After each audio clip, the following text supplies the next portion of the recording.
ঢাকা ও পার্শ্ববর্তী এলাকার জন্য ৬ ঘন্টার পূর্বাভাস দিয়েছে আবহাওয়া অফিস।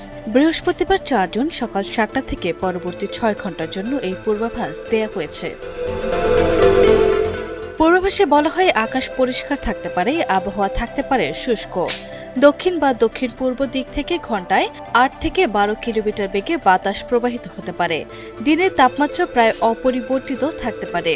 এছাড়া সকাল ৬টায় ঢাকায় তাপমাত্রা রেকর্ড করা হয়েছে ২৯.৪ ডিগ্রি সেলসিয়াস।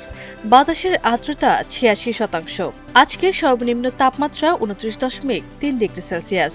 এছাড়া গতকাল বুধবার ৩ জুন সর্বোচ্চ তাপমাত্রা রেকর্ড করা হয়েছিল ৩৬.৮ ডিগ্রি সেলসিয়াস।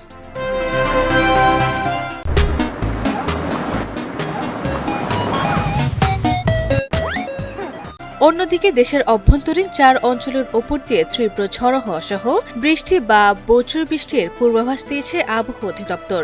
বৃহস্পতিবার ৪ জুন ভোর ৫টা থেকে দুপুর ১টা পর্যন্ত দেশের অভ্যন্তরীণ নদী বন্দরের জন্য দেয়া এক পূর্বাভাসে এই তথ্য জানানো হয়েছে। আবহাওয়া অধিদপ্তরের উপপরিচালকের পক্ষে আবহাওয়াবিদ AKM নাজরুল হক জানিয়েছেন, আজ দুপুর ১টার মধ্যে দেশের বগুড়া, টাঙ্গাইল, ময়মনসিংহ এবং সিলেট অঞ্চলের ওপর দিয়ে পশ্চিম অথবা উত্তর পশ্চিম দিক থেকে ঘন্টায় ৪৫ থেকে ৬০ কিলোমিটার বেগে অস্থায়ীভাবে দমকা অথবা ঝড়ো হাওয়া হতে পারে। ঝড়ো হওয়ার কারণে নদী অববাহিকায় সম্ভাব্য নৌ দুর্ঘটনা এড়াতে বিশেষ সতর্কতা জারি করা হয়েছে। পূর্বাভাসে উল্লেখিত অঞ্চলের নদী বন্দরগুলোকে ১ নম্বর সতর্ক সংকেত দেখাতে বলা হয়েছে।